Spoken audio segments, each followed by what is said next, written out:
Guys, it's your average film score enjoyer, Stephen Lin here. Now, many people might not be aware that the trailer for a movie is not made by the director who made the film, or the producer who made the film, or even the same studio or anyone involved in the film's production. Movie trailers are made on a contractual basis with external trailer houses, studios that specialize in making trailers. The trailer for a film is often created while the film is still being shot, which can be long before any notes of the score have been written. So when we start a trailer, we get the direction call from the studio. Then we have a creative meeting internally. There's 10 to 15 people working on one project. This includes editors, assistant editors, coordinators, writers, composers, and a creative director. On big projects, sometimes up to 6 different companies could all be contracted to work on a film. You may have noticed that the trailers for all major studio blockbuster films are essentially identical. You may have also noticed certain trends in trailer music in the last several years, but have you ever asked yourself, what's the point of trailer music? Well, movie trailers are advertisements. As such, I'm sure a lot of research has gone into making movie trailers the most effective advertisements for a film possible, which will lead to a certain formulaic structure. Similar to how YouTubers all make their thumbnails with histrionic shocked faces. Apparently it works. It gets people to click on it. If this formulaic structure for movie trailers didn't work, the studios would try something else. So they are effective advertisements, but are they accurate advertisements?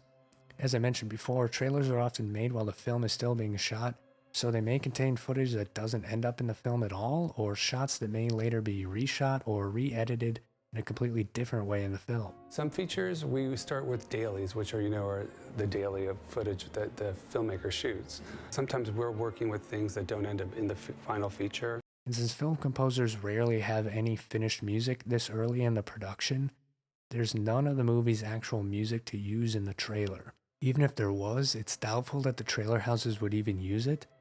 Some trailer houses have in-house composers that score the trailers, and many trailers just end up having tracks from a music library that could end up in any number of other trailers or productions.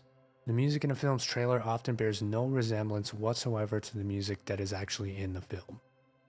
This isn't a recent trend though. I remember being a kid 20 years ago watching the trailer for The Lord of the Rings: The Two Towers that contained a reorchestrated version of a piece called Lux Eterna from the Requiem for a Dream soundtrack by Clint Mansell.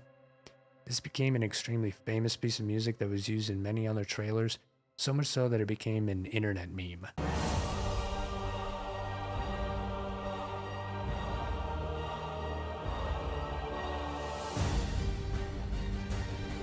There will be no dawn for men.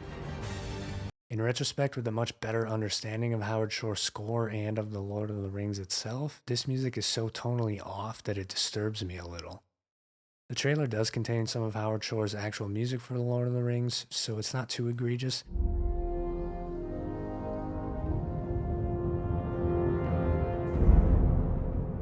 But I shudder to think what the trailer might sound like if these films were released today. Howard Shore's score for the Lord of the Rings trilogy is one of the greatest artistic achievements in human history by my estimation, and those melodies are so closely related to the characters, plot, world, and themes of the Lord of the Rings that it's difficult for me to accept any other music in association with them. The inspiration for this video came from a similar situation, another intellectual property with iconic music closely associated with the characters.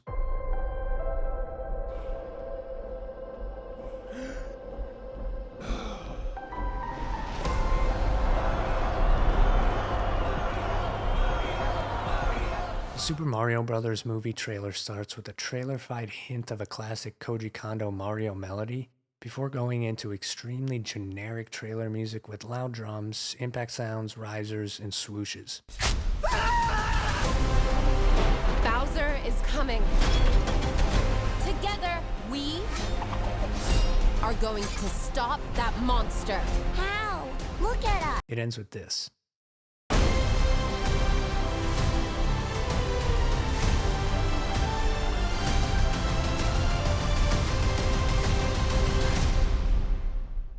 A Mario theme shoehorned into generic so-called epic trailer music that sounds out of place, forced, and ridiculous. Why did the music need to be bastardized in this way? You can make a perfectly compelling trailer with just the music from the Mario franchise. It's a safe bet that the music in the film will sound nothing like this, although it's difficult to predict to what extent, if any, Koji Kondo's classic music will be utilized by the film's composer Brian Tyler. Popular songs are often licensed for use in advertisements, and movie trailers are no different. Typically, though, in a commercial for a product or a service, the song is just used as it exists. Maybe it's edited to fit into a 30-second commercial. But in trailers, we get stuff like this. Let's go! Be warned. There is evil here. I'm glad he's on our side.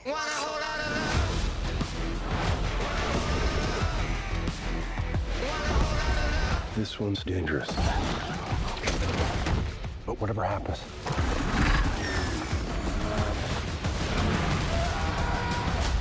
we'll be ready. Now, I'm assuming most of my viewers are familiar with Led Zeppelin. For decades, this band refused to license their music for advertisements until sometime in the mid-2000s, I think. I don't begrudge any artists selling or licensing their music, and Led Zeppelin deserve all the money that they have left after paying back all the artists they plagiarized. However, had they not decided to license their material, we would have been spared this absolute audio abomination. This is like Frankenstein's monster of music pieced together by unholy means from once beautiful living art, and I truly do not understand the point of its existence. I wonder how much money they had to pay Jimmy Page to ruin his music. Whole Lotta Love is a perfect song which has been heard by a far greater number of people than will ever see this film. That's why they chose the song in the first place. So why alter it in this way? What's the point? On the off chance that the composer for this trailer watches this video, I'm sure you're very talented and certainly a much more successful composer than I am, but I would question my taste if I were you. My biggest question is, what the hell does a blues song about sex have to do with Dungeons and Dragons? It seems this is a comedy movie in the vein of Marvel, but I will never find out because I will never watch it. This use of music has the opposite effect on me that it should have, and it completely turns me off from ever wanting to view the film. Lorne Balfe is the composer on this film though, and I'm sure he will write a great score. There's another depressing trend in trailers that use popular songs, which is to use an extremely slowed down version of a popular song, or a cover version with a much slower tempo. These also make me cringe, and I don't see the point. But if it didn't work, I guess so many trailers wouldn't be using it.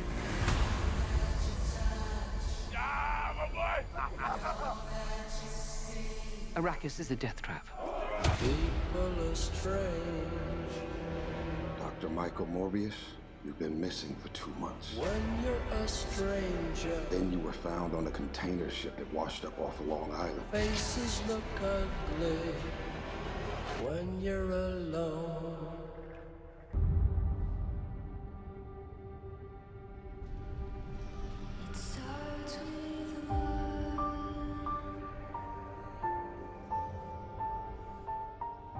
I want to leave you guys with an interview clip from one of my favorite composers, Marty O'Donnell.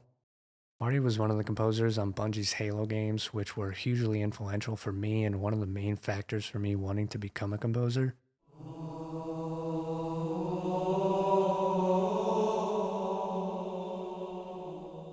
Marty getting fired from Bungie 8 years ago is huge news in the video game world, and up until now, he hasn't said much publicly about the reasons that led to it. Recently, though, he did an interview clip with a composer called Jeebs, who makes reaction videos here on YouTube. When we showed Destiny to the world for the first time, and up to that point, anything Bungie had ever done, every trailer, everything we ever did, was a Bungie product. Bungie made it. We wrote it, we sound designed it, we artistically created it, and there was music that we did. At that moment, at a presentation of Destiny, there was an official gameplay trailer, and everybody thought it was done by Bungie. And I had already been fighting about this behind the scenes. And I remember saying, if anybody asks me if they can have the music to this, I'm going to have to tell them I didn't do the music. This was not done by Bungie. As a matter of fact, the music was library music that was used in Thor. Now it was being part of this Destiny trailer. I was incensed that that was happening, and probably against my better judgment, somebody asked me, can we have a copy of that music? And I said, I'm glad you like the thing, but this was not produced by Bungie. It was produced by Activision. And that began the slow slide into me eventually being fired. So it would seem that Bungie's hiring of a trailer house to make the trailer for Destiny and its use of library music was the catalyst for Marty getting fired from Bungie. It seems totally reasonable to me that a composer of Marty's caliber would be upset that library music was being used in association with the IP he was working on. I'm a library music composer myself, so no offense is intended to libraries or the composers that write for them, and lots of great music is available from libraries. But I'm sure if you're working hard to create a unique musical landscape for an entirely new world that you want millions of people to enter and explore, that seeing this previously used music associated with it would be tough. But that's the nature of trailers, and I doubt it will ever change. That's all for now. If you're an enjoyer of my videos, please like and subscribe, and I'll see you in the next one.